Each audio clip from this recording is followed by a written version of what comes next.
I'm sorry, Andrew Weissman, but if I recall correctly, in 2018, you were one of the people who helped write the Mueller report, and you all botched the hell out of that.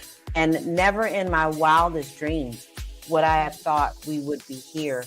I thought we were better as a country. Oh, yeah. Like all these sites that have been around for creating videos and all that, like text stock videos, they're done. But that's why Canva was one of the first to get into doing AI.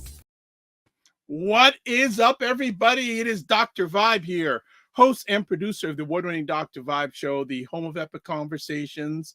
And I'm the host of Epic Conversations, 2020 Best Podcast News Award winner, 2018 Innovation Award winner given out by the Canadian Ethnic Media Association. I also co-host and co-produce the only online show in the world for dads and fathers that's sponsored by Doveman Plus Care. And being part of that team since 2022, our team has reached out directly and indirectly to over 300,000 fathers around the world. Fathers, dads, and male caregivers. I also am a featured contributor, and I can see why the numbers coming into the room, to the Fly Nubian Queen Network, where Black women have a voice. And thank you so much, Dr. Boyce and Dr. Aisha, for that privilege. And that YouTube channel has 581,000 subscribers. I'm also a featured contributor on Indie Soup Media, which is powered by Dr. Tachi, and that is now just a little bit over 1 month old. Independent Content Creators Network. Dr. Tachi is based in Fort Lauderdale, Florida, and they already have on YouTube over 6,000 subscribers already on their platform, and more to come. And it's another great platform. The reach of that platform, the combined reach, is over 1 million individuals. So as always, I like to say you're blessed, highly favored, a magnet for miracles, and a solution for someone's problem. We're broadcasting live on May 4th. So wherever you are and however you're listening to this and whenever you're listening to us, I hope you are doing fine. This is Primetime Saturday with Aisha and Lala. Now, Aisha is not with us tonight because her daughter is graduating from UConn tonight. So it's a big event, but I'm pretty sure she'll be back with us next week. So right now, we've got Lala. We're supposed to have somebody else, but I'm not going to say anything else. But Lala said, I said to her, do you want to go Han Solo since this is May 4th? May the 4th be with you. Be with you. Yes, baby Yoda. Yay!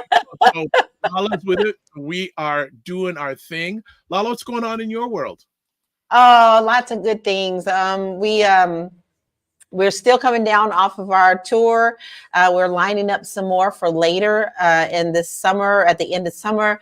Super excited about that. And today, guys, this Kentucky girl is celebrating Derby, the horse race. So it's 150 years. That's why the is that okay. Because before we went live, I have to admit, I've had a long week, and today I've been on the go since 6 a.m. Oh boy. Yeah, so what happened today is every month I lead a conversation with a group of men. We share about different subjects, and today we talked about men and forgiveness. Oh boy, that's a great topic. And it's funny. So I co-hosted with somebody like a gem who actually wrote a book about forgiveness, who comes every month. So I said, hey, why don't you come and chat about it? Lala, I'm sure you've had this experience, and maybe other people, when you do I don't like to say presentations. I like to call them sharing sessions. And yeah, I had 23 slides to get through in an hour and a half. Oh my goodness, you was rolling. Okay, check this out though. Check this out. How many slides did you think we got through? 10. Not even higher or lower? Lower. 5. Lower. 3. 4. Wow. Yeah, it was such a deep, and our friends. I'm going to bring up in just a moment, my dear friend, because you see, she said she's going, and do you see what attire your co-friend has tonight? Our friend in the back room, because she said she wanted to be deliberate and make sure she had right attire for this conversation. Okay, no, so we got through 4 slides. Wow. But that tells you how interesting that topic is, because it goes so deep, and for you to be able to at least tackle some of them now, boy, it'll be some really great follow-up conversation. Oh, yeah. So I didn't understand this, but I got it now. I've created a series. Oh, wow. Created a series. Much needed. And I'm going to bring our friend up, Dr. Tachi. Hello, Dr. Tachi. Hello, Dr. Tachi. Hello. So you see the attire your friend has tonight? I do. It's very Western. But she said she had to come correct with a hat. Oh God. I had to up my game.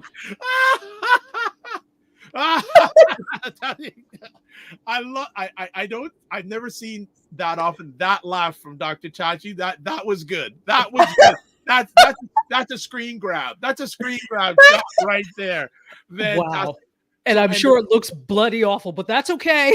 That's okay. No, I feel bad now. Should I go get a hat too? No, I'm not. I'm gonna stay. No. Whenever. Well, you see. Oh well, I'll get to the comments in just a moment. And the reason why I brought Dr. Tachi up, one of the conversations were amazing. I mean, the only thing that was missing is I wish that we could have recorded it, because it was so rich and so deep. But obviously, you'd have to get people's permission. But one of the many incredible moments was a gentleman there who's newly to Canada from Rwanda. Wow. And we were talking about a conversation. We're sharing about a conversation point about revenge versus forgiveness. Yeah. And he was saying that back home in Rwanda, in his village, he knows women whose families have been murdered, decimated, gone. And yes, the perpetrators are going to go to jail, but can she forgive and not do any revenge against them? Yeah. Well, I'm struggling. It's not just men, but honestly, I'm going to always be real open with you guys. I am struggling daily with wanting this chick who's still walking free from killing my sisters to, there's days I'm like, and it's not very Christian of me, but I will definitely tell you, I go through my things. Everybody's like, well, you should forgive her. Yeah, I forgive her, but I needed to be in jail. There's a different thing. So I do struggle, and it's a struggle within everybody. But in the Black men community, I think that is a very important topic for them to tackle. Women tend to tackle it, and we get preached at a lot about it from the pulpit. I won't mention no names, but but I never hear men talk about it. No, it was, and the funny thing is, when he mentioned, it was a mixed race crowd, let's put it that way. And when he mentioned that, I like, when I do these things, I watch body language. Yes. And especially the body language of the non-melanated men. Yes. That really hit them. Dr. Tachi, wow. Come on in. Yeah. I think that this whole thing with forgiveness is, it's interesting that you said this, Lala. That's not very Christian of me, even though you said you've forgiven, but and they always say forgiveness is for you. I understand that. I think sometimes, though, this whole spirit of forgiveness and not just forgiveness, but blind forgiveness that we tend to have in melanated communities, particularly Black communities, comes obviously from church teachings that you're supposed to do this. Yep. But it also, if you ask me, and nobody did, but I'm going to say it anyway, absolves perpetrators of their responsibility to repent. Yes. And to correct the actions. So I'm one that it's like, forgiveness is for you. You don't have to tell them that I forgive. They need, in my opinion, they need to, I don't know if earn it is the right word, but they need to ask for forgiveness, and they need to show that they're remorseful, because it's automatic, I forgive you. And again, everything points to things that have been done to melanated people that are wrong. The first thing we do is like, I forgive you. Oh, well then what's the purpose in them? Right. Where's the lesson? Where's the self-improvement? Where's the self-justification? And that's where I am. And I am not anywhere near forgiveness at all. Not right now. And you're human. I think sometimes people expect Jesus or Christ-like behavior blanketly from people who are not Christ. Yes. I couldn't have said it better. Yes. We have to remember that we are human, and to expect that level of it takes a very I don't even know if there is if you can truly do that. You learn to deal with it, but is it always there? Yes, because we're human. And I think that's okay. It's just that you can't always operate out of that place of anger, or how do they unforgiveness, I think is how they say it in the church. Yes. And you're talking to a chick who, that's all we did in the country. Like, we went to church. I was lucky to be able to go to prom. Okay. I was lucky if I was able to get home after midnight. That was a no-no. So everything was centered around church in my community. So, that was all. And when I got pregnant, okay, let me just say this, because this, to me today, I still struggle with this. When I got pregnant at 16 years old, I had to go before the church, sit in the sin seat and say, I sinned, I'm pregnant, I'm sorry, I blah. Well, what happened to the man? Nothing. Exactly. As if you did this on your own. And again, that's hegemony. That is a hegemonic system that teaches that in society that certain people will always be wrong. If you're a person of color, if you're a woman, if you are a quote untouchable or undesirable, regardless, you will always be wrong. So you are the only one that has to answer for those things. Never mind what was done to you. Never mind that another person participated in whatever it is. Right. That's awful. And then the whole thing is there's no solace. So this is the place that you're supposed to go for peace and solace. And we're human. Remember that. And you can't get it out of the place that we have these catchphrases. What would Jesus do? Is that what Jesus would do? I would like to know, because a lot of times I'm like, I don't know what Jesus y'all talking about. But see what you did, Yeah, I know. I'm sorry. No. It's all good. It's all good. It's a good get us warmed up into the epic conversations. More epic conversations to come. But what we've done is there's a pile of comments I got to catch up on. So let's do that. Jen Myers, Primetime fan number 1. What's up? JG Mars, what's going on in Colorado? Fitness IQ Cam. Evening, ladies and gentlemen. And look who's popped in. Hello, everyone from UConn's graduation. Just waiting to call out my baby's name.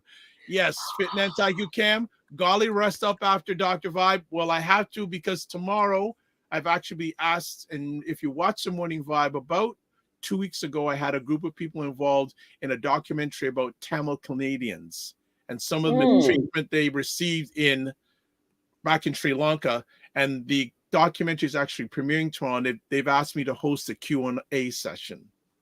Oh, wow. You're doing good things, Dr. Vibe. Well, I'm doing the best I can with what I got. Jen Meyer says, loving the hats. There we go. Aisha goes, nice hat, Lala. I guess I'm going to have to show up with hats next time Dr. Tachi's on. I got to come with hats. Regina says, congratulations to the graduate. Aisha says, thank you. Fitness IQ, congratulations to the graduation of Aisha's daughter. Yes. Fitness IQ, you should have gotten the memo on the hat thing while I'm at these. All right. Fitness IQ says it's human nature, Lala. Okay. JG Mars, as a Black man, it can be very difficult to forgive when serious damage has been inflicted, but in time it can be achieved. All right. He says things are good here in Colorado. A Black man in Colorado. That'd be an interesting perspective. Okay, Fitness IQ says she's still recovering from tax season. Taxes were due back on April 30th, a little bit earlier this week. Oh, look at this. Regina says, you see, we start a whole conversation here. The sin seat? Wow. Was the father there too? Obviously Yeah. not. Okay. J.J. Mars goes, if a crime has been committed, there are repercussions and consequences. And he says, especially generational crimes. Oh. You go ahead, Dr. Tachi. You want to say something? Go ahead. No, that is an extremely important point. And it points to this whole thing of the oppression that happens in society. If we keep it, it's the forgiveness part of is, well, we've given you program X, therefore let's forget about it and forgive and move on. We've given you small amount of money, program Z. Let's move on and forget about it. You cannot throw money at a problem.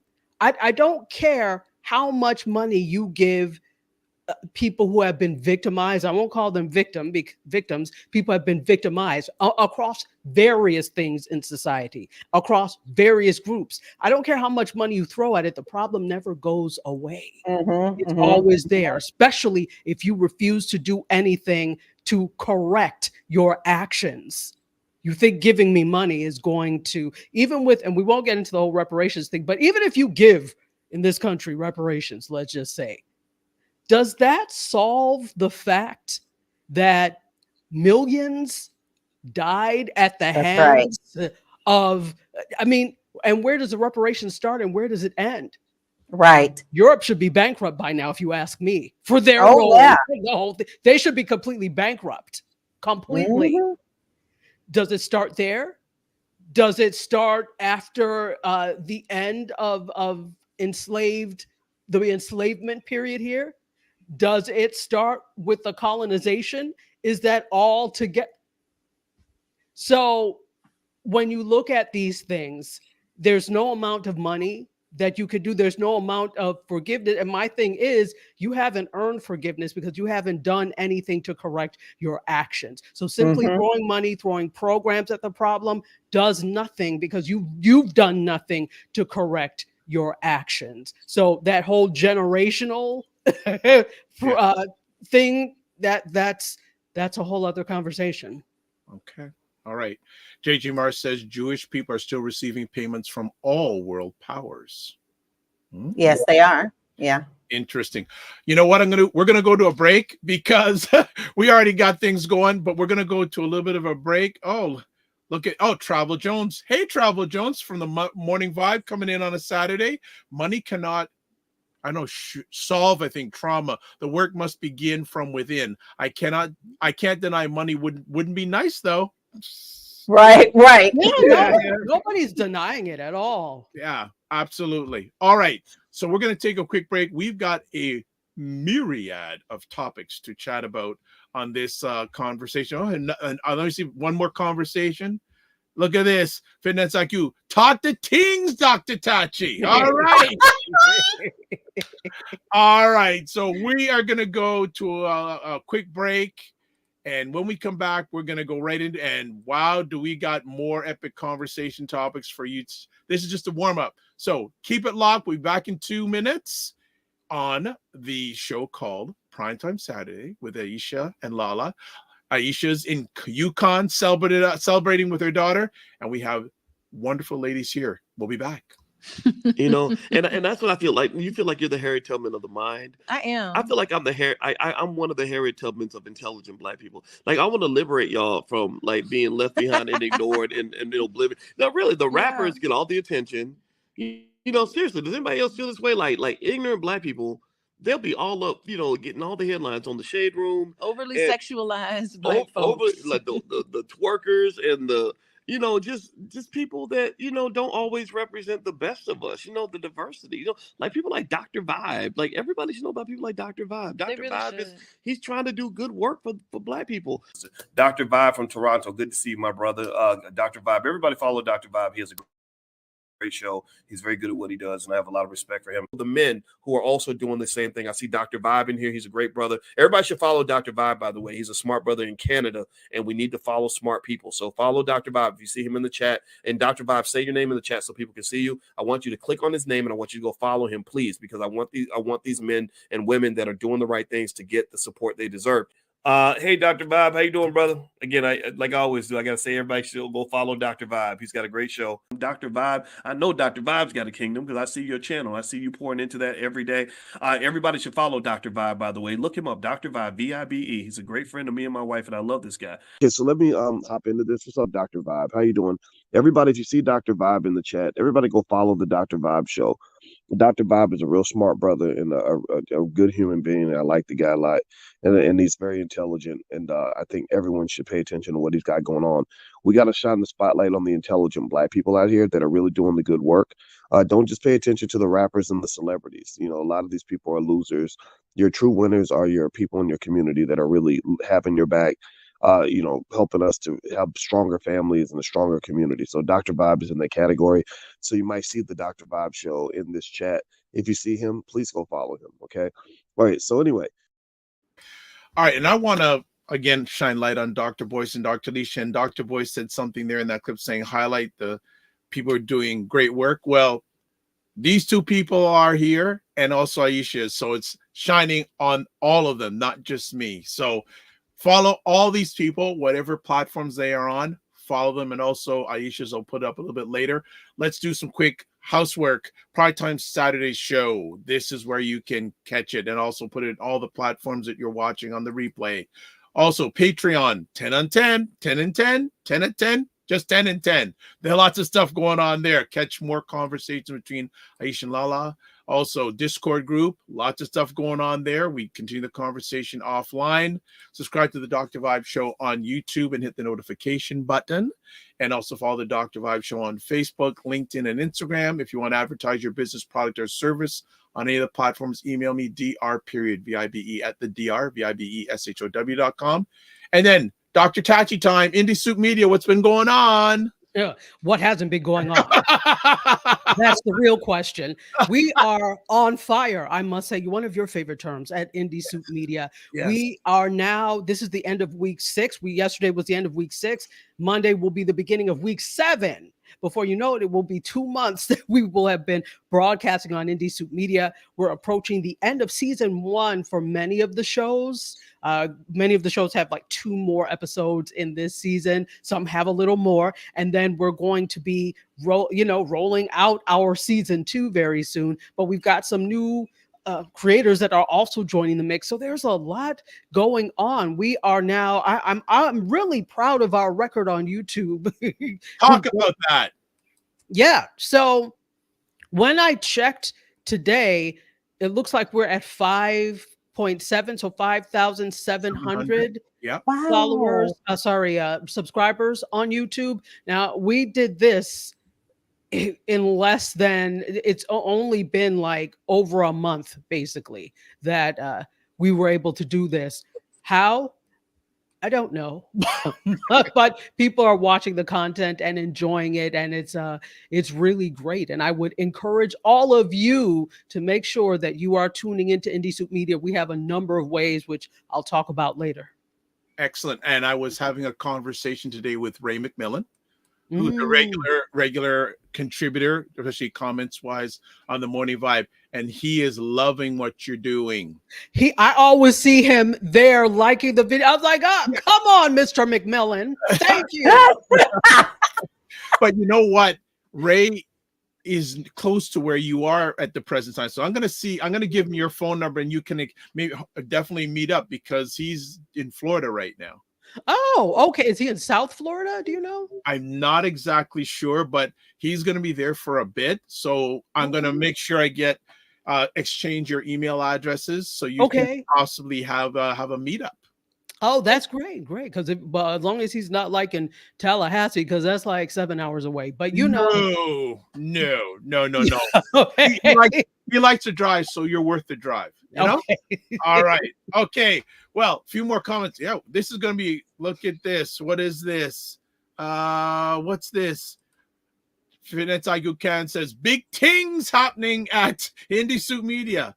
And Travel Jones +1. I'm headed over to sub. More support. Indie Soup Media. There, and it's on YouTube. There we go. And Dr. Vibe, add it in the chat, please. Add what in the chat, please? You remember, you give comments after I've moved past them, so you gotta give me more detail.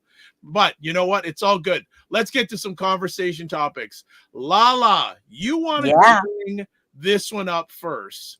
I do. The lines between fact and fiction AI. Now, before she gets into, Lala shared a video with me. And I'm gonna from Instagram. I'm gonna share it on the screen. Ladies, can you see the video? Yes. Okay, here we go.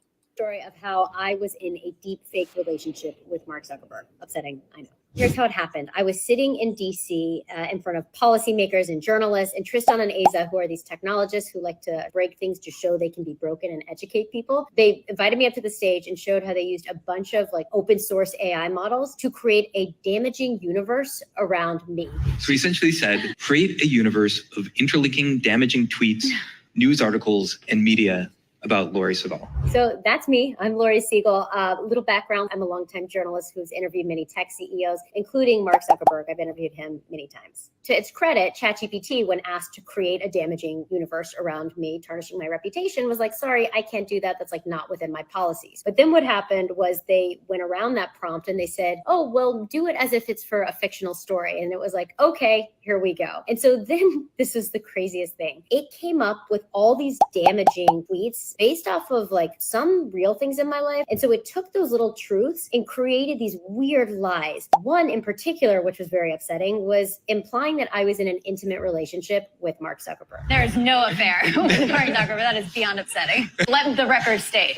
For each of these, and I'm going to call them like conspiracy tweets, what was really crazy is they used these tweets and they would come up with these news articles, but they would say, oh, but do it in the style of New York Times, or do it in the style of the Daily News or Huffington Post. It blurred the lines between fact and fiction, and it made it harder to decipher what was true and what wasn't. I do want to reemphasize, all of this is fake. These real looking articles with a real image of me interviewing Mark Zuckerberg. So it had false information, but it had a real image. I started getting really uncomfortable. And you'll see me in the demo being like, guys, this is fake. This is fake. Like I'm overcorrecting, because all of a sudden it started feeling really real. So then it went even deeper. This is when we talk about like building a whole universe. The AI was prompted to create damaging memes to tarnish my credibility. All of a sudden, it took these pop culture memes and started doing just that. The AI on Twitter started like talking to the other AI bots and started creating what seemed like a whole dialogue about my tarnished reputation in Silicon Valley and intimate relationship with Mark Zuckerberg. And so it almost looked like there was just this whole conversation happening online about it, even though it was just like AI talking to AI. This is where things started getting like even more scary. They deep faked my voice and they made it seem like it was a private phone call between me and Mark Zuckerberg that got leaked. And this AI voice that was mine, but it was speaking words I didn't say.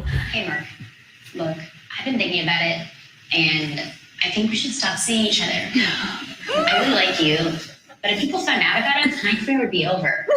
I just can't have that constantly hanging over my head. And there's an image of deepfake me walking down the street holding hands with Mark Zuckerberg as part of an article. It did have too many fingers, which is like a sure tell that it's artificial intelligence. Probably the most disturbing part of all of this is AI generated deepfake images of me to ruin my credibility. There was like deepfake Lori deep fake Lori with a bong, deep fake Lori being arrested. It was insane. And I just remember like watching the audience and watching them watch me. And here's what I think is actually really important about this, because this was all set up in the right way. We knew this was going to be a fake demo. It felt so real. I felt ashamed, which is such a crazy thing. And I think that is the power of this. Asa said this, and what he said was like, this isn't just about a deep fake. This is about a deep reality. Deep realities are going to be really important when we're looking into the future of like, how could this technology be used to discredit journalists? How could this technology be used to discredit politicians or bully our children? It's this idea of world building. Not only did they create one fake tweet, they built a whole world around a lie, and it was driven by AI. Why do you love Star Wars? Why do you love science fiction? You love those shows and those movies because they build out these intricate worlds that are full of details. And that is what's happening with artificial intelligence. If we're not careful, if if AI has the ability to build a world of misinformation around us, it's going to wreak havoc. A couple disclosures, it's not like AI is completely off the rails. Like a lot of these systems have been built with very robust structures to like prevent people from doing this type of thing. OpenAI models, Meta's open source Llama 2 model have been trained not to provide like harmful advice or illegal activities. And Meta spent something like millions on trying to safeguard Llama 2. Some reports will indicate that their model that they released will refuse to answer basic questions, providing ethical guidelines. And what I would say is that's great, and people are still finding ways to get around it. And if these technologists can, and they did it to me, we need to know about it because we need to safeguard against this in the future. The reason I allow myself to be a guinea pig in these types of experiments is I think it's really important to show the human impact of this type of thing and show how much it actually feels terrible. I felt ashamed. I felt powerless.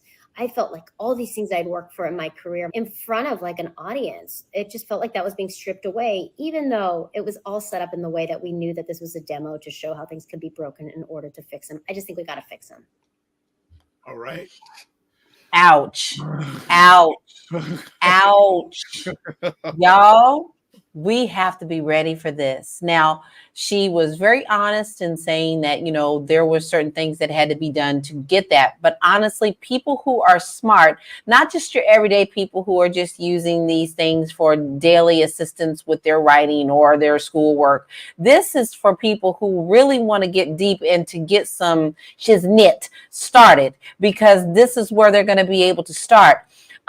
We feed AI every single day. We feed the beast. We put our pictures in. We put our voices in. We put in things about us. Dr. Tachi, I know you've got a bio out there somewhere. I've got a bio out there somewhere. I've done this on myself, and I've seen some things come up about me that I didn't put in, you know, and I'll say, tell me about Laura Key, Living the La La, or Realty Goddess, and all that will come up.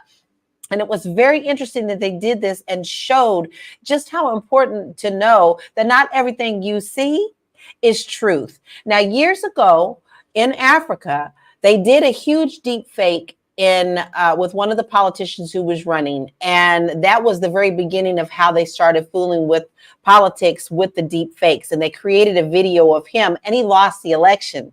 So I think it's very, very critical now for us to understand our world has completely changed, and you better check sources and check sources again, and maybe check it a third time to make sure that things are correct that you're reading.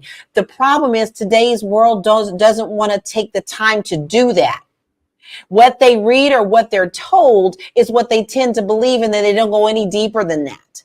So we are up against a force for our intelligence and our minds and swaying our views on things that are important to us. And they can be swayed very easily. And it can come from another side who wants to gently sway you to believe something else. And this is kind of hard. Not when you say, but I saw it on TV, but I saw it on the news, but I saw it. This is a very dangerous thing. And especially during election times, when you are dealing with governments and people's voting rights, this is something we need to be aware of. This scared the hell out of me, and I'm going to be very honest about it. It just did. I know that it can be taken that way, but for them to show how deep in just a short amount of time is very scary. Dr. Tachi, thoughts? Wow. I mean, where do I even begin? Absolutely, Lala. I think the thing that can be so disconcerting about this is these are tools that you have access to. These are not tools that are behind a paywall or, well, not necessarily a paywall, but a brick wall that you can't get to. And in some cases, there is not a paywall. ChatGPT, the 3.5 version, is free. And so you're going to be able to do some of these things with that. Same Bing, free, right? Bing Copilot. So these are things that we readily have access to. I'll say this, though. It's not like it is not combatable. Of course, this is a huge problem, but it's a huge problem because most of us some of us, no, many, there we go. Many of us have not been taught to think critically and act upon that critical thinking. That's what happens when you train people to work as part of the machine and things come up that you don't anticipate. And now people cannot tell, as you say, fact from fiction. And so this is what we need to do. The average person, like we said, of course, is not going to check several different sources for agreement, but we need to start doing that, because the whole thing is, even though you can create this thing, there are going to be gaps somewhere. There's always a gap that you can, go in. So do your due diligence. I always tell people when they share stories, I'm like, did you check that against at least 3 other stories to look for agreement, to make sure that was true? Right.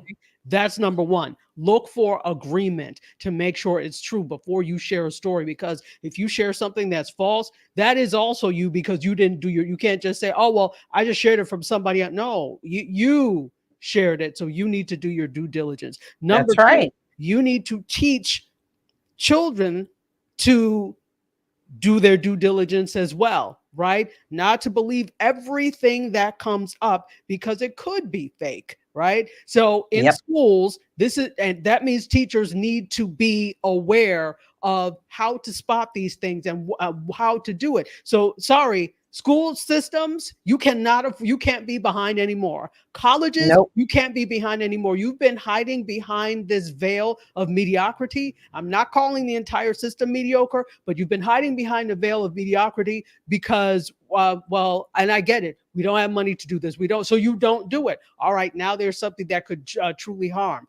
You have to add this into whatever it is. Whatever else is unnecessary that you can, take out to replace it with this AI knowledge, AI and all of that, that's what you need to do, because this is a reality on all levels of education. Okay, so those are some things that you can start to try and do. Is it foolproof? No, it's not. Nothing is 100% foolproof, but at least you come armed with things. And so the other thing is, for the average person, there are so many people that have never they look at AI art and, it's like, oh, that's nice. But do you understand how to create prompts, how things are done? Can you look at a perfect example? Terry Johnson had posted something, because we've all had these conversations about AI, and she posted, I forgot if she used Midjourney, but she posted an image of a cat, and she put it on her Facebook and asked everyone, do you think this is real or AI? Now, it looked wonderful and real, but here's the thing, and this is where having extra knowledge comes in handy. So I'm a filmmaker, right? Which means by default, I have a little bit of photography skills and understanding of light and the way things hit. So I looked at it and I zoomed in on the eyes. I was like, the reflection that's in the eyes would have been reflecting whatever it was looking at outside. This is AI. Simple things like that. Looking at, like she said, looking at the finger. Or the finger, which they hardly get that right. Exactly. They have like 5 and 10 fingers. Right. Or 3 arms. 3 arms, exactly. 4 legs, yeah. Look closely at images. I was listening to the voice. When I listened to the voice, it sounded like a script. So AI has not gotten, even though it sounds really real, it has not gotten to the point of natural inflections and ebbs and flows that you would have naturally as a person. So it tried, and I'm like, okay, but it sounded like a script, not that it was like, oh my, I could tell this person is reading, but there are certain things that you can hear in terms of the highs and lows in the human voice that are not very difficult to pick up. So those are the things that we need to be trained to do. It is unfortunate that you have to. I still believe there's more power and good in AI than there is bad, but the potential for bad can be devastating. So we just need to be aware.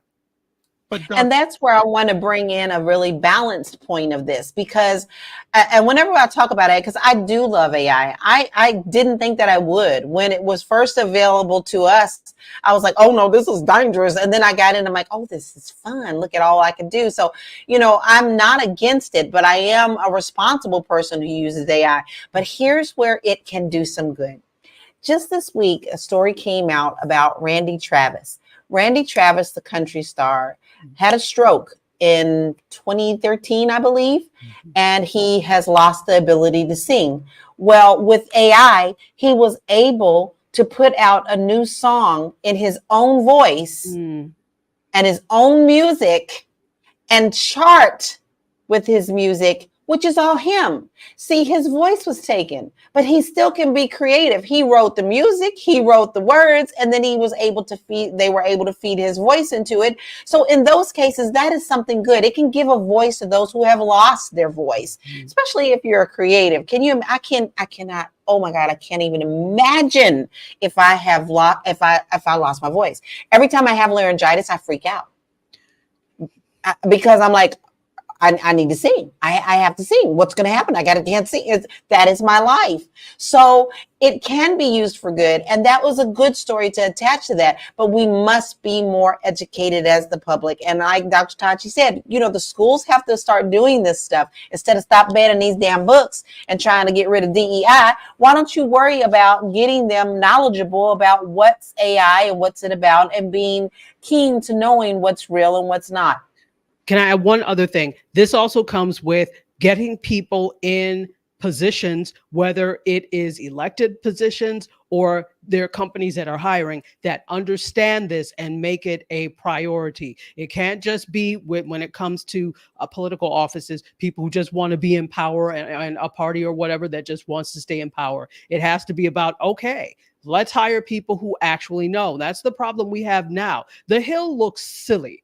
They just look silly when it comes to these things. They invite Zuckerberg and all these people up on the Hill to testify, and they don't understand it themselves. And you can tell by the questions they ask. And then all of their indignation goes by the wayside when another new shiny, a puppy comes by. Right. Because on to the next thing. So you need to start, as this is us too, we need to start electing people who understand the technology, who understand these things, and not just relying on a small technology task force to do. Do you understand it? And most of these Methuselahs do not.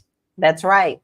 And it goes by even hearing them saying tickety tock. They don't even know what it is. Things like that. They just have no clue. They have no clue. That's how far behind. That's when they get their little assistants. Oh, you need to go put something on the tweeter or what is it called, and they go and do it for them. We are so far behind, y'all. We are so far behind. But here's the challenge, though. It all starts from the home. It does. But it also means, what resources do you have? This goes back to the division of all these things, that the have and have nots. A lot of our young children don't have access to these keys. So you got to look at it that way too. And I do agree, but in a way I also disagree, because do you know how many social service and public service groups we have? And I don't mean like government social services, but social service organizations and public service organizations and task forces and all of these things that we have. There are more than enough to be able to not solve, but start to make a dent. I will point to, for example, the D9, the Divine Nine organizations. Every single one of, and I say us because I'm also a member of Divine Nine, we have each of the organizations that have things for young women and young men. I think that between that, and then I'll point to my own organization, which is very dedicated to STEM. We have the Dr. Betty Shabazz Delta Academy, which is to assist middle school girls with STEM. And then we kind of have that same mission with Embody, which is for young men. And so it's a question sometimes of, it's rarely are we ever full. And I can only speak about the chapters I've been in, but rarely are we ever full with these things. And we do our best to try and have them in the community so that they can get there. But so at some point, you're right. Like you said, Dr. Vibe, it starts in the home, and it is on the parents to make sure, all right, well, these programs are existing and we don't charge for them. Let's find a way to get this child there so that they are ahead. Well, I also want to add too, they need to get engaged and get educated on it too. Absolutely. Yes, they do. Yes. That's where I was coming from. That yes, the school system, yes, but the parents need to get educated, engaged about it too, because when the kids are home at night, when they're home, that's a whole other conversation. An indirect relationship to this, in the province that I live in, which in Canada we have provinces, US you have the states, starting in September, cell phones are banned in the classroom. I think as they should be. I've never been a believer of having those phones in the classroom in the first place. So I don't want to take the conversation, but just putting it out there that they're going to be banned. So it'll be very interesting to see what impact that has going forward. Anything else we want to share on this story? Because this story is going to be ongoing, but a great example of the potential not good effects of AI. All right. Go ahead. Anybody? Go ahead. I think that one other thing that can work is to try and start to do some research on it, so we have these statistics related to it. So there is a whole center for generational statistics, which looks at things that happen by generation. So if you're trying to figure out, all right, well, what age group are millennials, what's their range, you can go to the Center for Generational Statistics and take a look at that. I think we need to start to do something similar with AI and make that a mandatory thing where we start to study that. And that's there are all sorts of organizations. There's money out there. Give some of these grants to universities because this is some of the things that they do. Set up whole centers for this. Government wise, there should be a whole Office of Artificial Intelligence Affairs, or whatever you want to call it, because when you start to form these organizations and do the study of it, this is when you've admitted this is actually a thing, and a thing that could get out of control. That was the whole problem with the internet. If you recall, the internet has actually been in existence as a whole since the 60s. Advanced Research Projects Agency, and it was more of a military thing, and then that became something that universities used. Then it became mainstream, but there was no government effort to try and reel this in, and by the time they were like, oh well, we need to, it was too late. So we are put it back in the bag when it's been let out. Well, and the difficulty is putting in the government's hands, then the special interest groups get involved. Right. So that's a whole, and I hear where you're coming from. Yeah. 100%, but at least have some sort of effort to try to regulate. Yes, and it's not just government alone. Sometimes I think that citizens want the government that they should solve everything. They cannot on their own. They've been appointed to try, but it's a collaborative effort between citizens as well. So there needs to be private industry doing this, right? Education doing this, and government. So it needs to be a triangulation of effort for this to work. Yes, agree. 100%. Agree. All right, 100%. Before we do it, next conversation piece, as always, conversation piece, there are always comments flying in. So let's do some catching up. Fitness IQ, the link for Indie Soup, I've put it in the chat, so you got it done.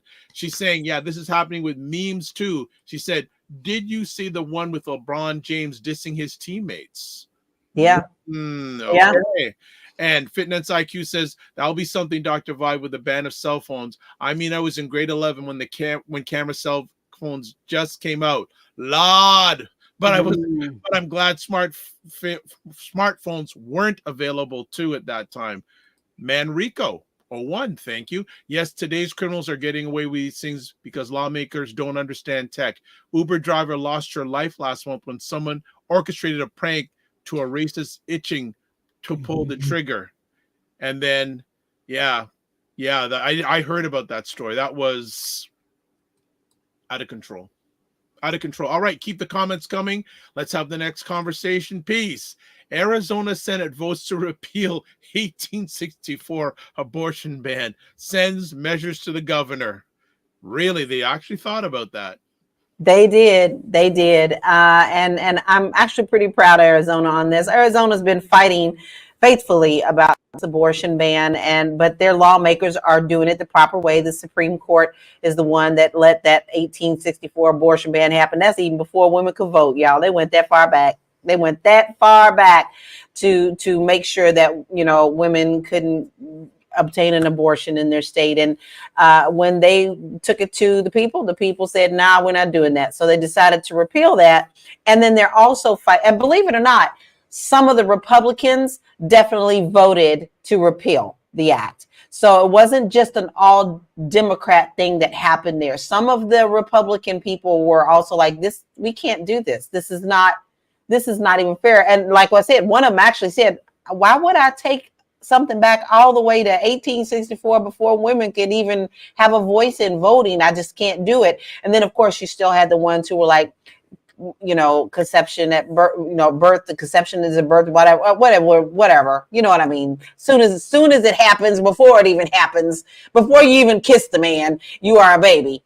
So that's where they are in these things. But they plan on putting more things to vote for the public in November as well, to repeal what they've already passed in the state and to remove some of the things that were passed again. And they're going to let the people choose what they want for that state, which is the right way. Let your people choose. Let your people choose. You don't get the right to tell us what we want to do. Let your people choose. Now, does it always go our way? No, but you give them the opportunity to make that decision for your state. So this is a really interesting state to watch for these bans because they have been fighting from the very, very beginning. And to me, I think it's been a fair fight in their state. Because when something happens that they don't like, they take action very quickly. And Arizona is going to be one to definitely watch. Dr. Tachi, anything to add? Oh, yeah, absolutely. Co-sign on everything she just said. Arizona has actually always been the one to watch. You know, when they talk about the races, the different congressional races, they talk about the presidential races. Arizona is not always one that you get heard called. That didn't make nice sense. You don't even call Arizona's name a lot, but Arizona is really important. I mean, if we look at it on a minuscule level, they're the only people in the U.S. that don't observe this rubbish change of time. So yeah, everybody else will go. Arizona's like, nope, it is still. What time is it now? 7:52. Okay, it is still 7:52 here, regardless of what season it is. So they don't do the changing of the clock, and so they've been very vocal on many issues throughout history. So I think they're going to be one to watch on this, and I think this is something to be proud of for Arizona. People should vote on these things. You are not all encompassing, all powerful great dictators. You are not the great and powerful Oz, so you should not be making these types of decisions for the populace at all. That's right. So it definitely should go to the people, and it will be interesting to see what comes out of this, because this is a litmus test for other states. This is a litmus test for other issues as well. Yeah. Because if you can do things like this, where else can you go in the books and bring back ancient laws? That's right. It calls to they haven't, you know, this also shows that they haven't really done an overhaul of law or looked at the books in a very long time. Because if they did, you know, and I think people think, oh, that was then, but you see what happened. Not that it succeeded or hasn't succeeded, but if you're able to go back into the books and pull laws, and they always do this. I don't know if you've ever seen these news stories sometimes that come up with ridiculous laws that are in the books in different states. Why is this still a law? Why is this still in the books? Why is there nothing repealing this?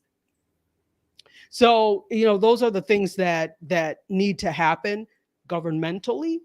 They need to look at some of these things. They need to go through, just like you need to go through some of the paperwork you have.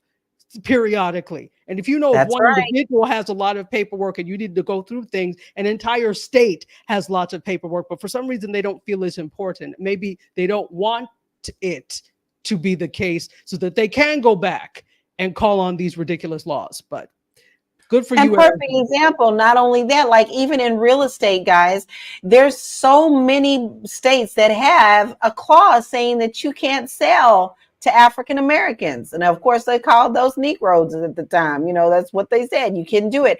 And they won't go back and take them off. They're not enforceable. You can't enforce them. But the way this world is going right now, I wouldn't be surprised if all of a sudden they changed and ruled on things like that, that you can't live in a certain area. And that's actually going to lead into another story that we have tonight. But, you know, you got to be careful with this, and you need to know what's on the books, what should be removed. And people say it just takes time to do that. It takes too much time. Well, it's time well spent. It's laziness, sheer laziness. There's no reason you should. A lot of what happens is, like, I understand there is short staff. Let's make up a word: short staffedness. Okay, there is short staffedness across the government at different levels, and I understand that. Some of it is cost-cutting measure because they don't want to pay for extra people to do these things, and some of it is whatever else it may be. But on the other side of that, that's laziness, and in my eyes, and then a lack of what's the word? A lack of knowledge of the importance of making sure everything you have is up to date. That's like teaching from, I taught a class one time at a university. I won't say what it is, but the books were like from, and this is, I was teaching there like in 2017, but the book I had to teach them from was from 2012. I was like, are you kidding me? Wow. Well, we have to go through a whole process that's exactly what this is like. You are in 2017 and you're using 2012 books to teach people if you have outdated things on your books.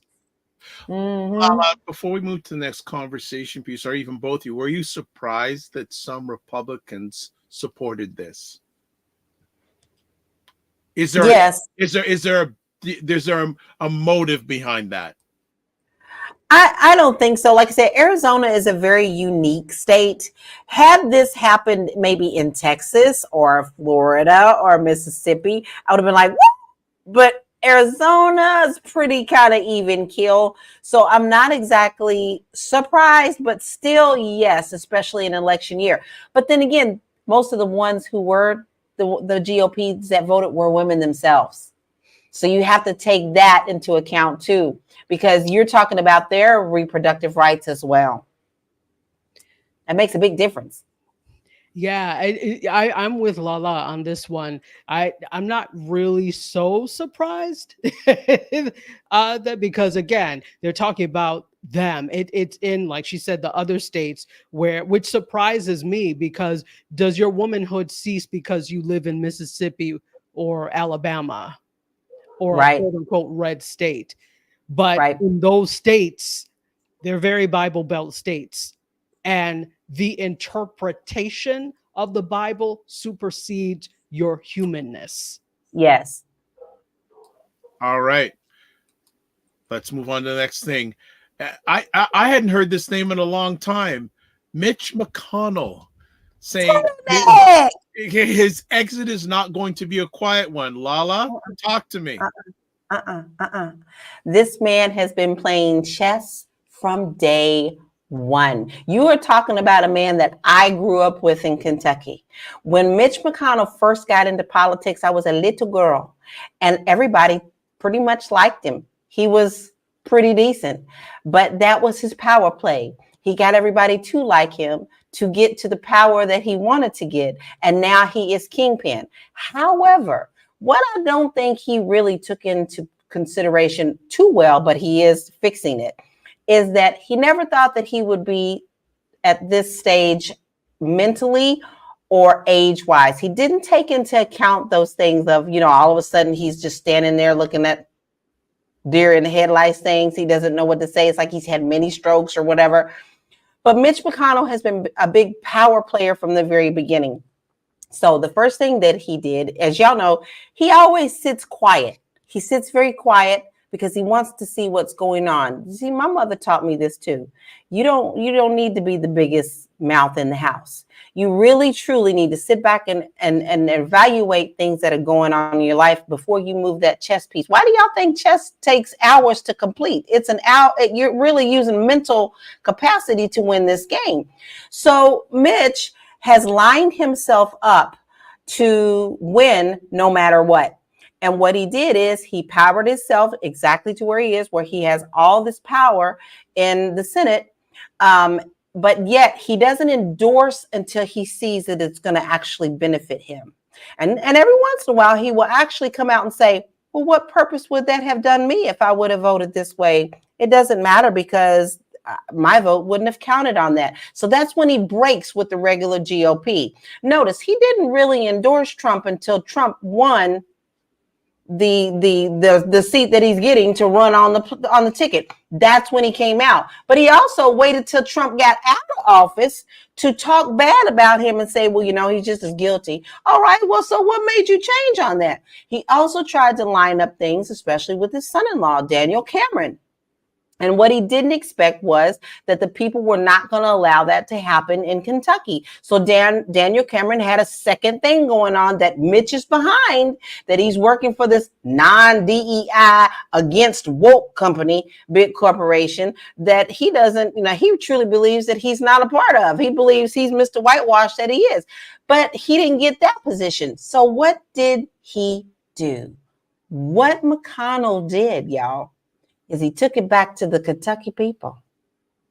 He knows he's getting ready to retire because he knows his voice is not as strong as it used to be, and it's no longer the voice that people listen to. The MAGA Republicans are the voice that people listen to. So what he did is he took it back to Kentucky. He knows he's getting ready to retire. He's probably not going to announce that till after this election, right? And so he had the Senate there put a bill forth that Andy Beshear, the governor of Kentucky, cannot replace that seat. He can't appoint who he wants to appoint in that seat. And so they voted that only the GOP can replace that seat once Mitch is out. Anything that has to do with the GOP, he can't do that in Kentucky. So therefore, they can't move up to the seat in the Senate like Mitch did. This is chess. This is not checkers. This is not monopoly money. This is real money. So Beshear vetoed it. And guess what? The GOP Senate in Kentucky said, we veto you. So nope, can't have it.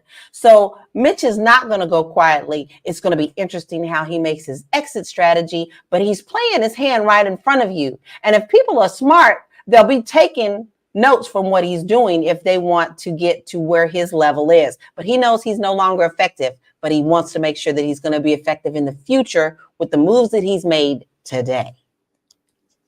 Wow. Power play. Dr. Tachi, anything you want to add about Mitch McConnell? I hadn't heard his name for so long. It's what Lala said, keeping quiet until the time is right. I think if anything, because Lala really summed that up completely, but I will say this thing, that this, if nothing else, really stresses the need to have term limits. Amen.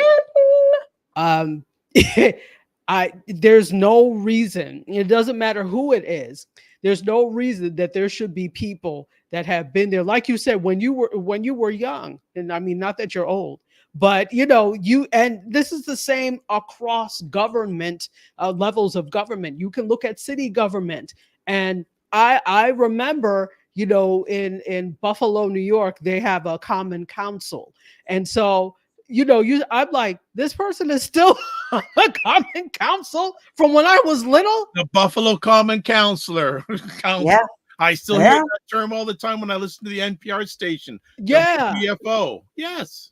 Yes, exactly. So you're well aware. There's some people I'm like, why is this person still on the Common Council? It's been donkey years at this point. And so it's across levels of government, from local government to state government to, federal government, that we're seeing people that are there for donkey years, and it doesn't need to happen because this is when this happens. Now, also, it feels like, in a way, even though it may not be, but it feels like it's also a ploy. You get the people so tired of the nonsense from the incumbent Methuselahs that was, as soon as another election comes up, you're ready for a change and you don't care who it is. So this is if nothing, an argument for term limits. And if you ask me, if you've already been president once, or after the 2 terms, you cannot run again. Why do you need to come back? You don't. Move on to something else. You don't. Even if you were a wonderful leader, at some point it is time to give, because at that point, if you've had 2 terms, that's 8 years. At some point, it is. And that's enough. That's more than enough. 8 years is more than enough to make a dent. I will say this. Really, when we look at the presidency across the board, I mean, with the exception of some people or some individual, let's say that, it's difficult to undo a lot of what is done that has been endemic in the system for centuries. And so people always get mad and want to, oh, well, look at what happened. I'm like, okay, but this is not the fault of this president per se. This has been something that has been happening, and it's difficult, even in 8 years, to undo some of these things. But at least you can make a dent. If you haven't managed to make a dent, we definitely don't need you back, but I don't think you should have any more than 2 terms. You well, I can't. also think if you got 91 indictments, you don't need to be on the ticket. But thank you very much. Thank you. I mean, we have all sorts of other laws, but you can have a criminal run that just doesn't make any sense. So we need to look at the books again for all of this, and we need to repeal some of these things that are harmful. And something that is very harmful is having people in office way too long, past their utility rather, and they are futile. But and I'm not talking about age. I'm just talking about past their usefulness. Yes, that's right. All right. You need fresh blood. Yeah. You really do.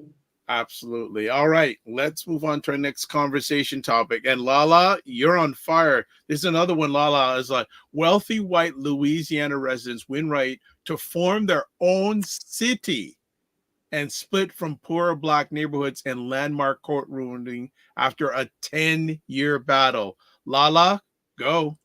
God forbid if we should have to ride through that neighborhood to get to ours. Instead of wanting to better their whole community as a whole, they want to separate to keep the poor in their place so that they can raise to a different level and separate. And then they claim, well, we know we just want the best things for our residents. Well, what about the residents as a whole? Because now that you are creating this split from the poorer communities, your children are going to get the best benefits, the best education. You're going to get extra money from the state and anything else, while the poorer will stay in the state that they're in. But that's the point. Look at who we're talking about. Some of these cities, man, I'm like, what are y'all still there for? These cities are just, where's the Bugs Bunny? Scissors. Get them all out of there, because I'm really tired of all this stuff. Dr. Tachi, I got to get you out of Florida. Lord Jesus, let me get you out of Florida before I cut off the state. But guys, this is what I'm talking about. If you really look at this is a big power play for the have and have nots. The more that they can split us, the better. And this is a perfect example. They've been fighting for this for 10 years. So basically, I like to call this the pretend phase, where like they make it look like it's a battle, but honestly, somebody exactly knew that in 10 years, we'll go ahead and give you this little section that you really want so that you can do whatever you want to. But in many cases, in many states, you still have that clause in the deeds, even in a lot in Compton, California, because y'all didn't know that Compton, California was white, right? Compton, California was a white neighborhood, and there was literally in the deeds, you could not sell to anyone of Negroid blood. And when the laws changed, the Fair Housing Act changed, they could not enforce that. And so there was the first family that moved in, and it was a battle. They chased like 2 or 3 families away from Compton before they saw that they couldn't do anymore, and then moved out. So they picked up their businesses, picked up their families, and moved to a different area. So these laws are still on the books in a lot of states, because I can go and look up several right now in many different states. And the way things are going right now in this world, I wouldn't be surprised if they said, well, you know, this DEI, we got to do all, let's go ahead and just put that back on the books for the people, the good old people down in the South. We want to keep it deep in the heart of Texas, and enforce that. This opens the door to me. This is a gateway of what they can probably go back to. Mark my words, it's going to come. I have it in my heart of hearts. I know it, because I want to see how this is going to open the doors where people can now say that they want their own of the have and have nots. They already have everything. So instead of bettering the community for everyone, they want to keep and hoard everything that they want and not give to the other part.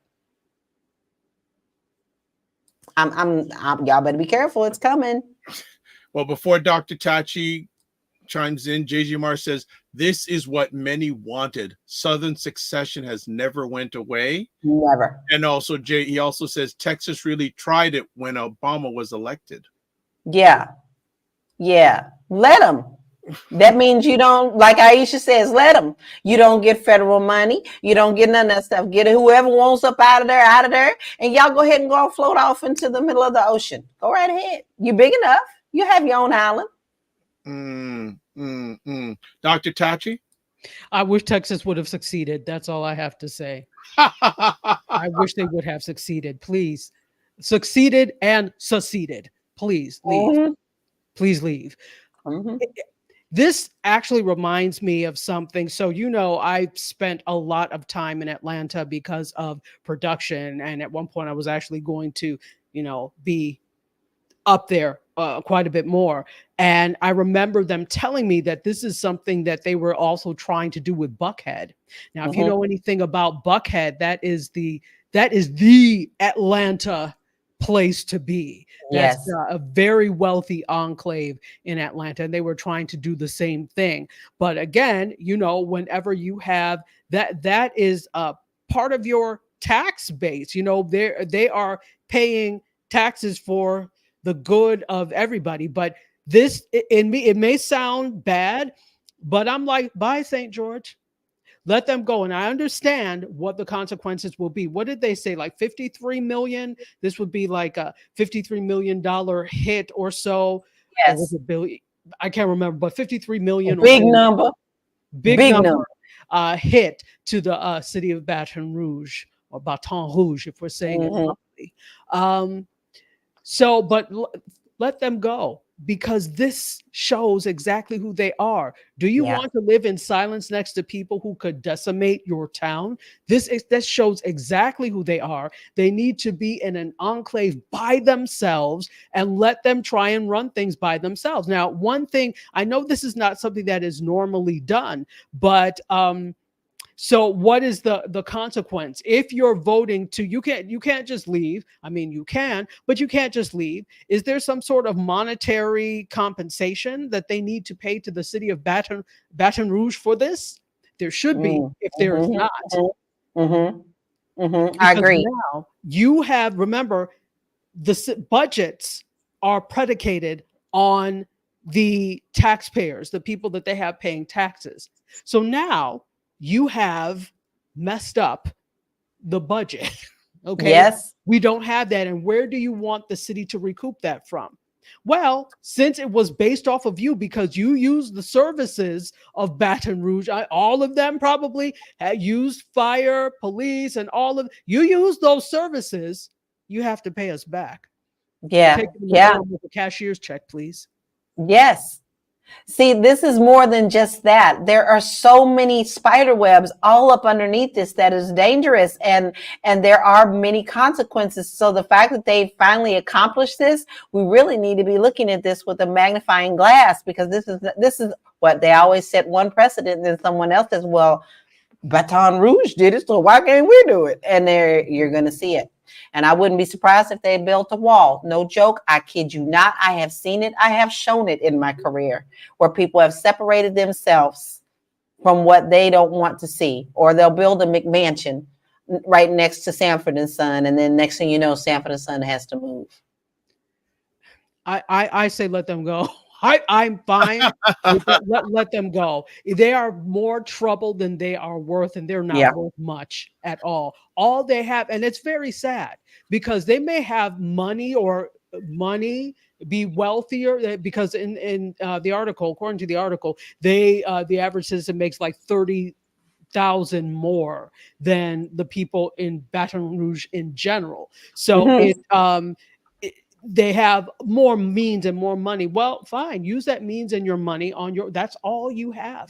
You don't have the support of a community. You don't have much. And it's very sad. And it's not going to bide well for them. All we have to do is look at other communities where this has been the case, maybe not legally, but they have separated themselves, self-separated or segregated themselves.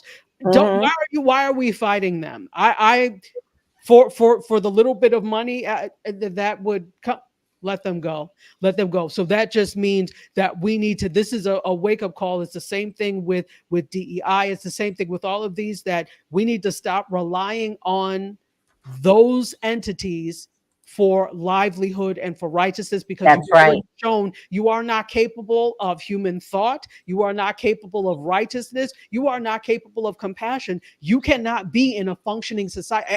A functioning society, if we look at it in sociological terms, that is what a functioning society is. These people have shown they cannot be functional members of society. Better for them to go. I really love that. That's true. They can't function in a society, so therefore they have to go create their own. Yeah. You have to create you have to go. In fact, be glad you did it on your own and we didn't throw you out. Right. Well, is it like the old song by Sting, if you love somebody, set them free? We don't love you, but we will set you free. Free. Set them free. Sounds delivered. Wow.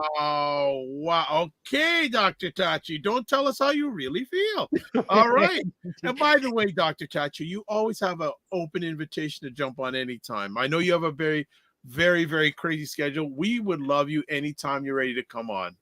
Just putting it out. I'll take you up on that, because Saturdays tend to be good. So I'll take you up on that. All right. Fantastic. All right. We've got one last conversation piece, and definitely this is something that Dr. Tachi can speak to that happened this week.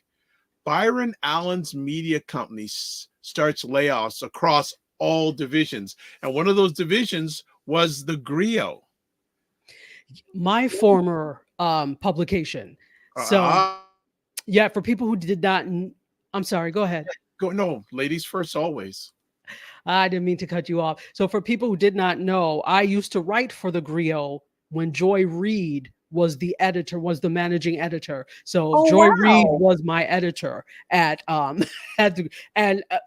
mean, when you want to talk about, just to big up Joy for a moment, you want to talk about brilliant. I mean, she is truly brilliant. I would choose my words carefully, and I'm not saying like I'm a Cornell West or an Einstein or any of that. I just am. I have a little bit of knowledge, but when she would speak, I'm like, let me choose my words carefully, because this woman is brilliant. You would feel just damn dumb next to her because she's that brilliant. So yeah, that is you know what? I am not surprised when it comes to these things. Obviously, he's grown steadily, but within the past few years, he's grown, quite large. And we are not right now in the economic situation and the technological situation that will support large traditional media outlets. And for the most part, Byron Allen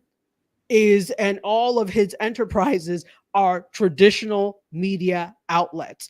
Maybe looking into some other things, but it's just not sustainable now when we live in an age of AI, when we live in an age of equipment that has gotten so inexpensive that most people, I shouldn't say most people, many people can now afford it and put out quality productions. It just doesn't make economic sense to do things the old-fashioned way. So I'm not surprised that there is there will be some, I hate to say bleeding, but that some of this will start to lessen and some people will let go. I'm not surprised at all. Lala, I see you want to weigh in. Go ahead.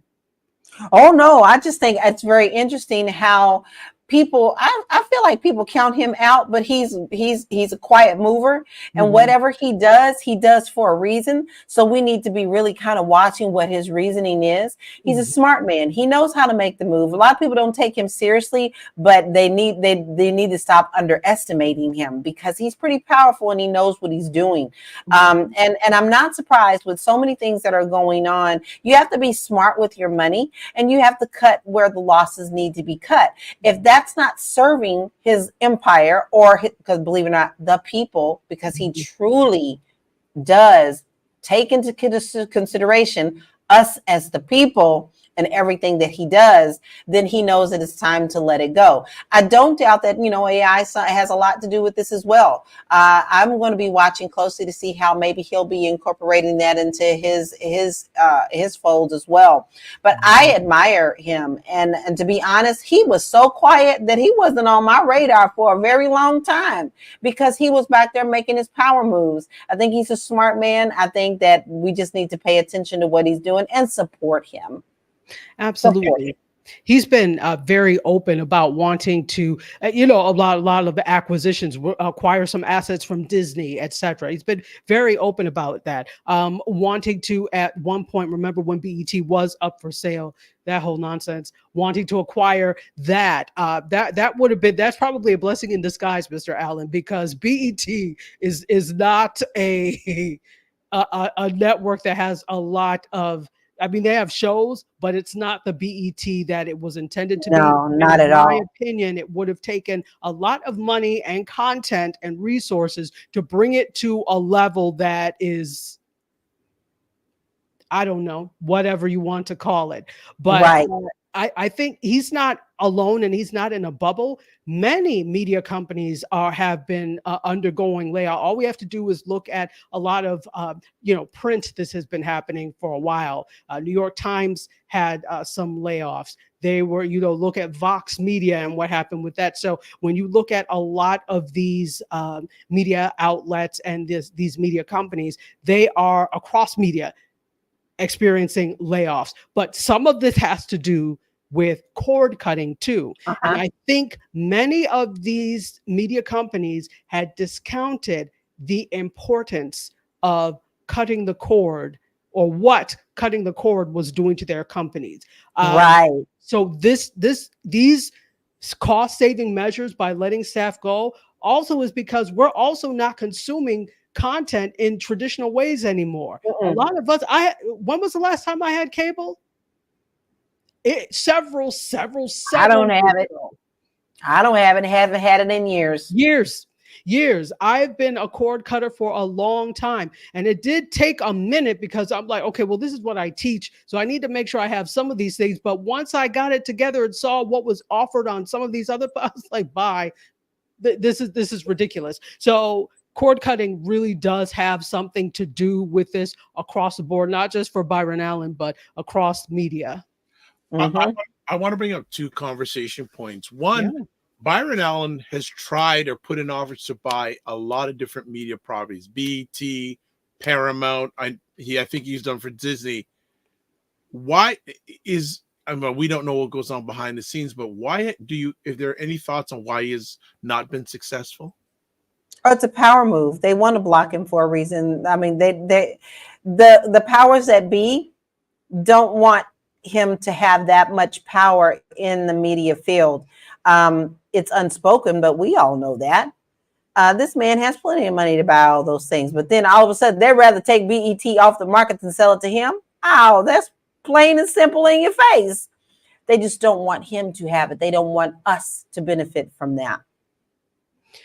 And I have to agree, because there's no other salient reason that he wouldn't be. If you have something for sale and somebody offers you to that, why not take? You want to sell it for a reason, because you don't want it anymore, but you want to control who buys it. Well, you've already run it into the ground.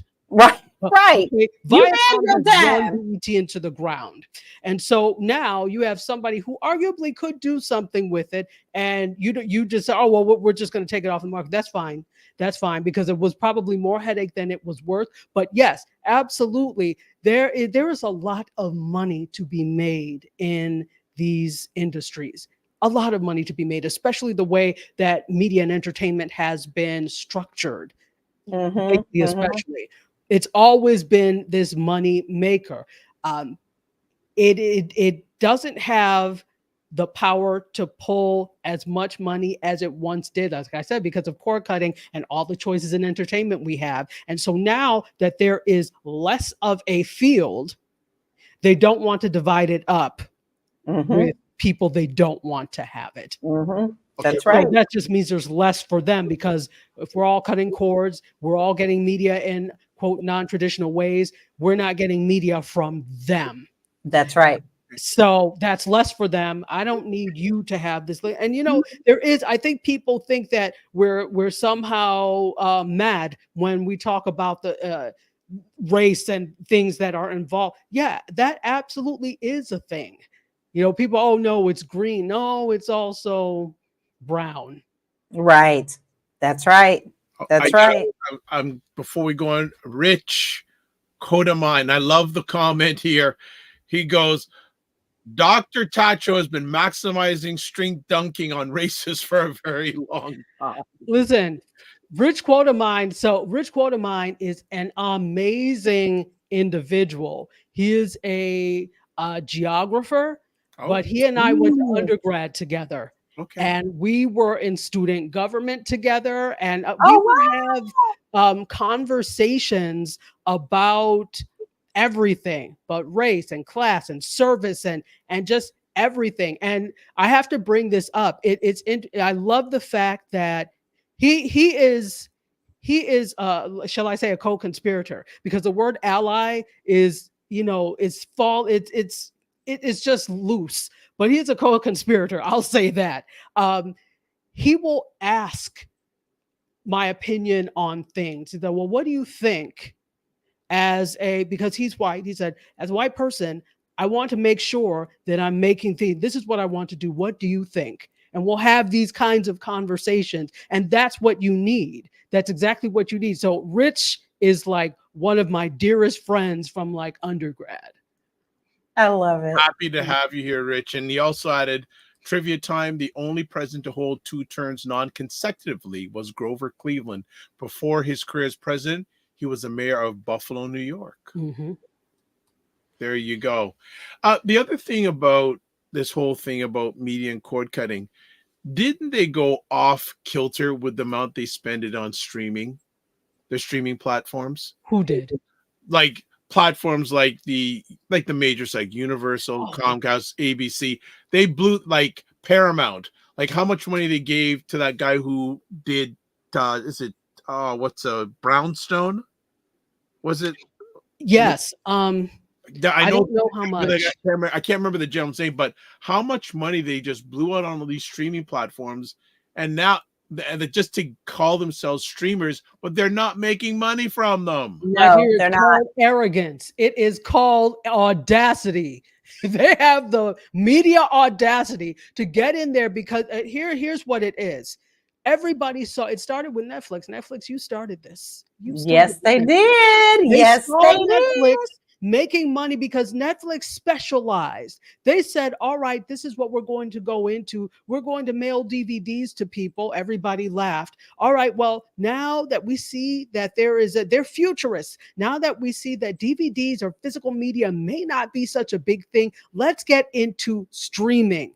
It exists. Let's get into it. People laughed. Look where they are now. Not only providing the service, but producing content, winning awards for it. This is why you good content. Good content. This is why you have people complaining like, Spielberg, you're great, but sometimes you complain a little bit too much about things. Complaining about why should Netflix have the such and such. A lot of people in Hollywood complaining initially about Netflix getting awards for things.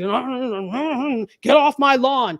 Grumbling because it's because you couldn't do it, right? So now we have traditional media. Oh, well, they could do it. We could do it too. And what they did I wouldn't say out of spite, it's spiteful business moves, pulled all of their stuff off of Netflix, right, to put on their own streamers. But guess what you've done now? You now have watered down the market even further. Yes. Netflix was paying you licensing fees for those things. Licensing fees. You thought that you were so smart that you could beat Netflix at their own game by taking back the 10 pence, the pittance of shows and putting them back on your streamer. But what you forget is you have to produce enough that people want to see, and they're not to work, and it's not working. And now you fragmented the market because nobody wants to pay monthly for 10 different streamers to get maybe one show they like. Oh, well, never mind. I'll just keep this. Now you've messed it up because of your greed. And now they tier it. So if you subscribe to Paramount, okay, you may do Paramount, but Paramount now has the subscriptions for the Turner Classic Movies. They have the HBO underneath them, and so now they've tiered up stuff, and that's how they get their extra money. But it's still not working. They couldn't get that model. It's the same concept when you think about what Zuckerberg's trying to do to build to combat with TikTok. So now he's happy that TikTok is under firearms when he's doing the same thing. They can't copy it, so therefore they're going to attack it, and they still fail.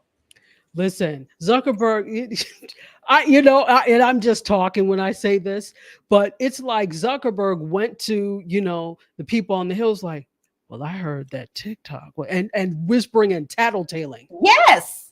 Went up there. That's what he did.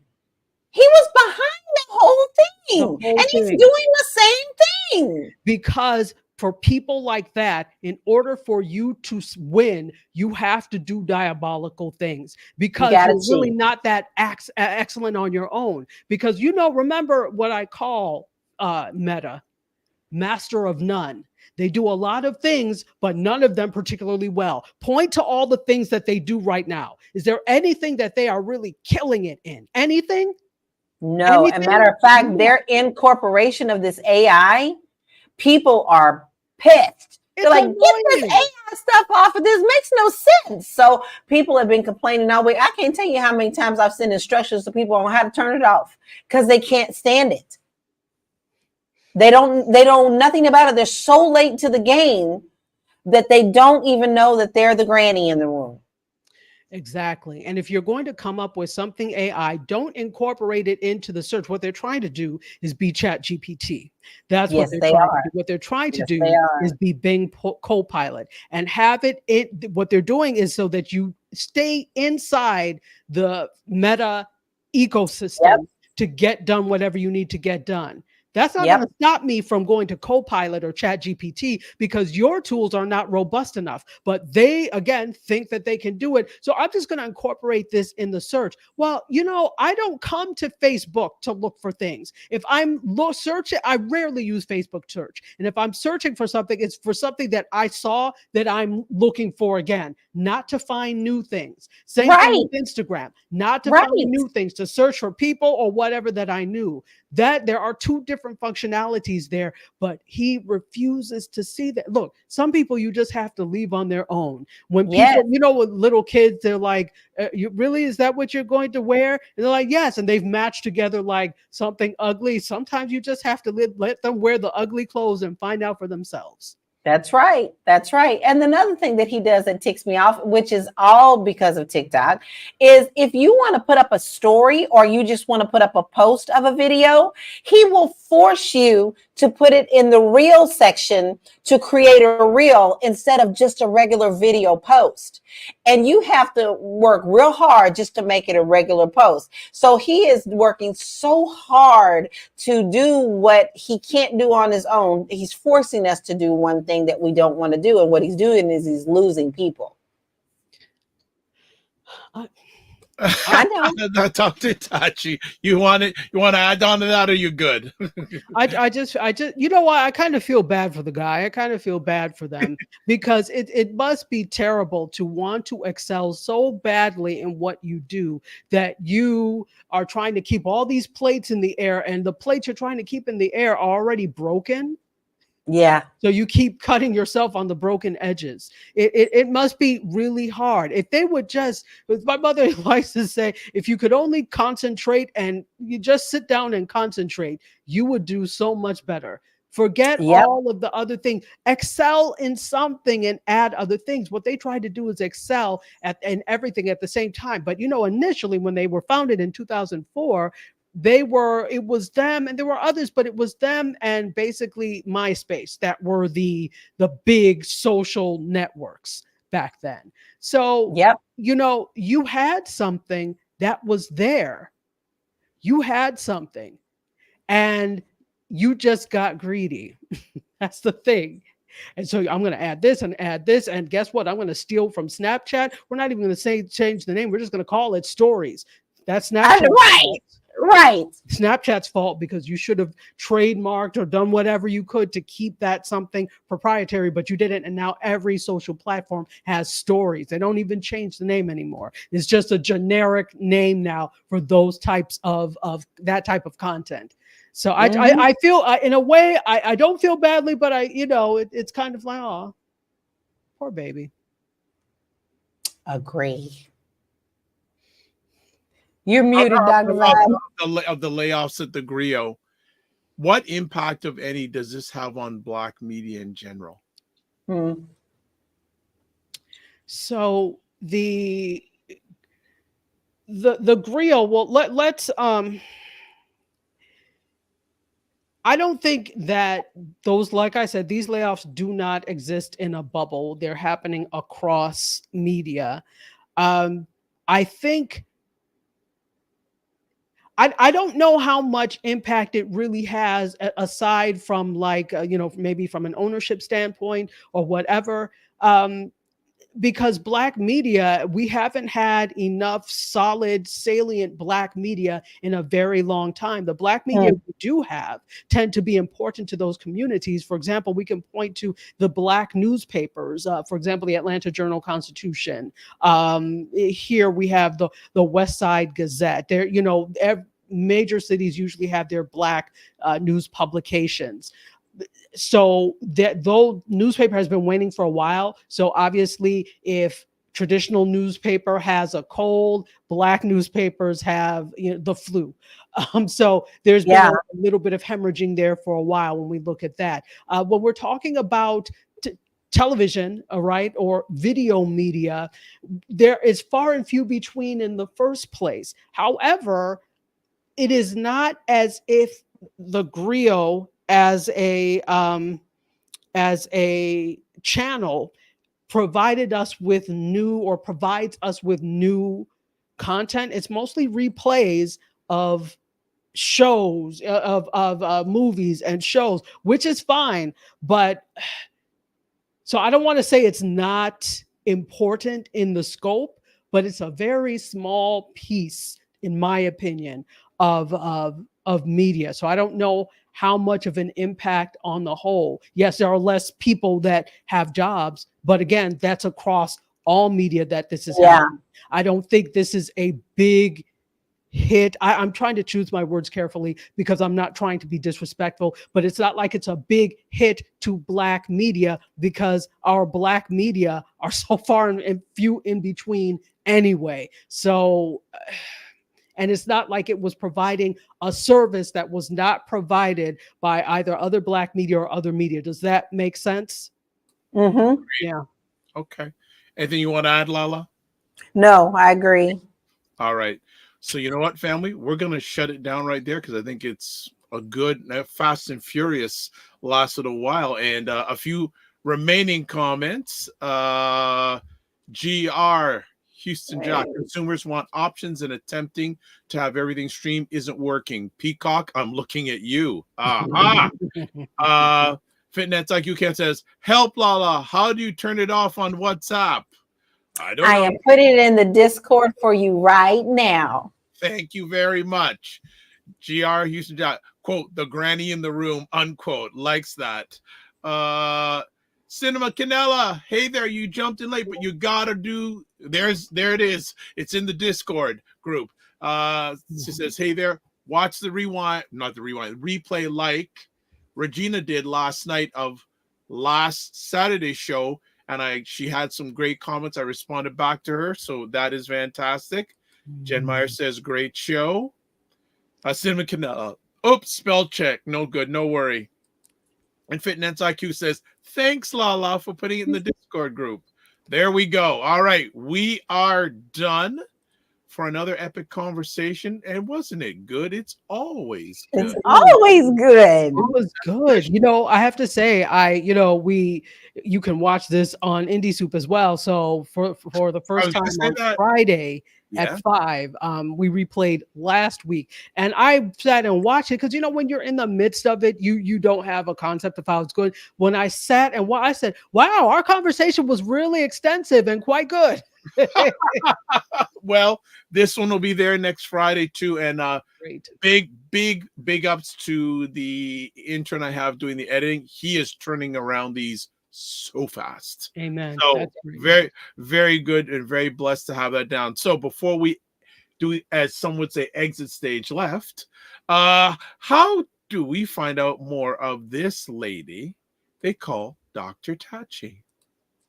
You can reach me on there you go, all of that. Instagram is a great way to reach me at Dr._Tachi.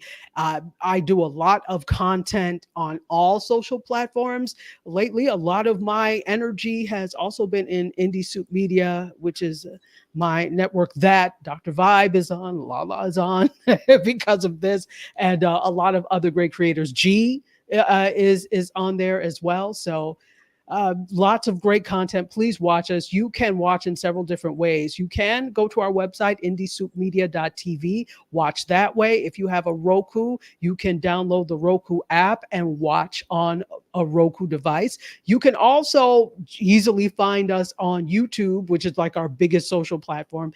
YouTube, Twitch, X, and also Facebook Live.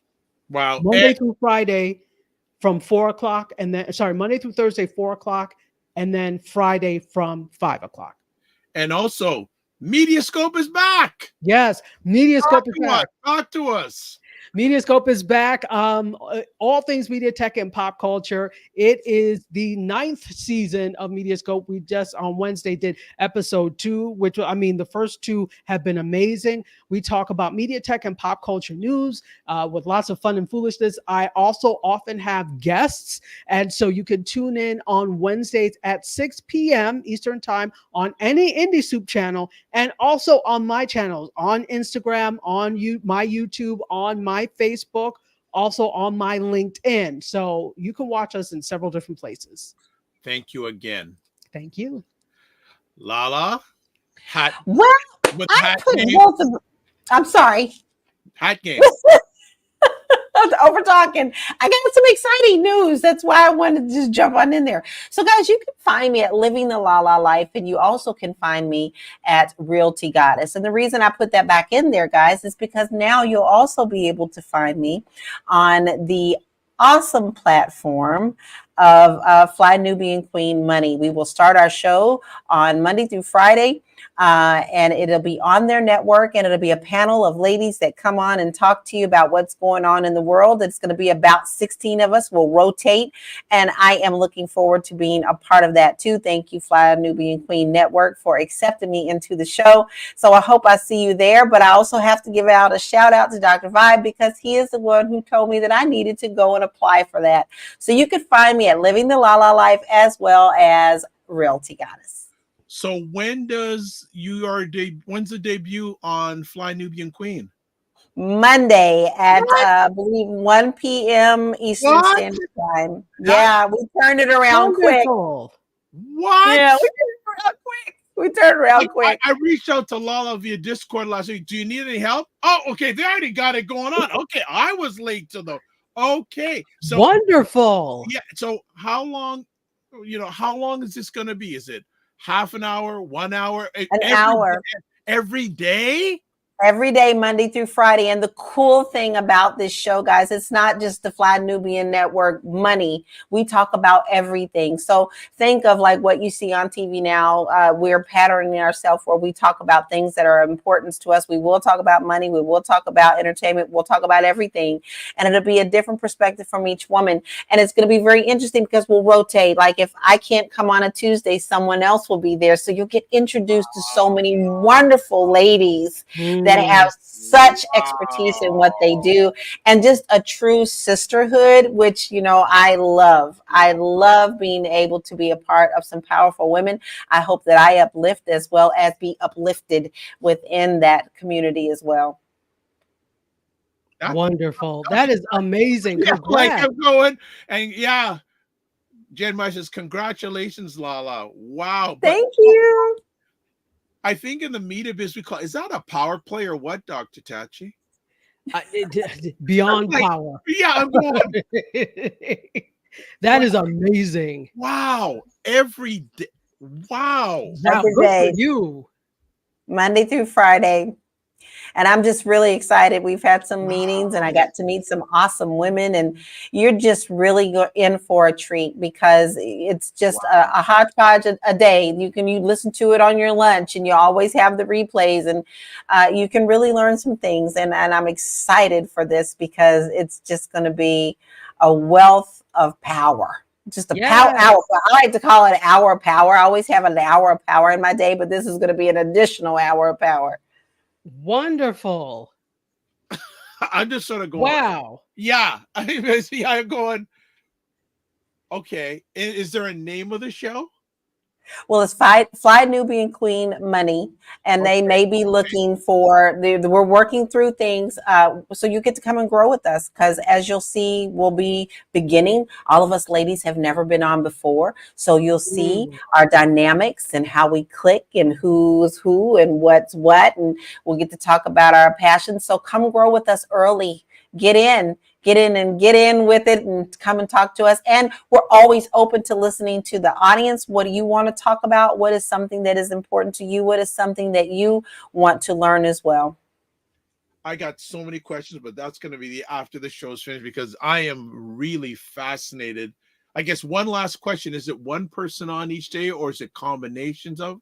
Combinations. We're always going to have no less than maybe 5 women at a time. Oh, that's a lot. That's great. You know what?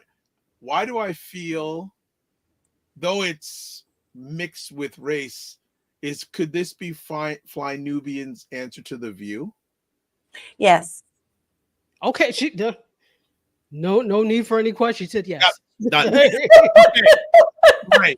I will let both of you ladies go. I'll end it up, but you stay, because Dr. Tachi, we got some questions for you, girlfriend, because you just pulled a major coup there. Because I was saying, when is Lala gonna talk about this? I don't want to announce her big thing. She just rolled it out, family. This is amazing. This is another reason to follow Fly Nubian Queen on YouTube. You saw this on YouTube, but now you're gonna see more. And wow. Yeah, this is good. Rich says, thank you all very much. Rich, follow it wherever you're following. Follow here, and also follow on Fly Nubian Queen. That is amazing. Ladies, we'll see you in just a moment. I'm going to close it out. All right. That's it. Wow. Big announcement there, family. Like, what? Lala's gone big time. Well, at least I can say I knew her when. Right? I knew her when. So that's huge. So let's close it out. Primetime Store. The link is there on your screen. It's also in the comments section wherever you're watching on most platforms. Primetime Saturday at Patreon. There's the link there. Again, on a lot of your platforms in the comment section. Join the Primetime Saturday Discord group. Aisha and Lala. And see, that's one of the reasons why. In real time, Lala sent something to our Discord group. Will be of great value.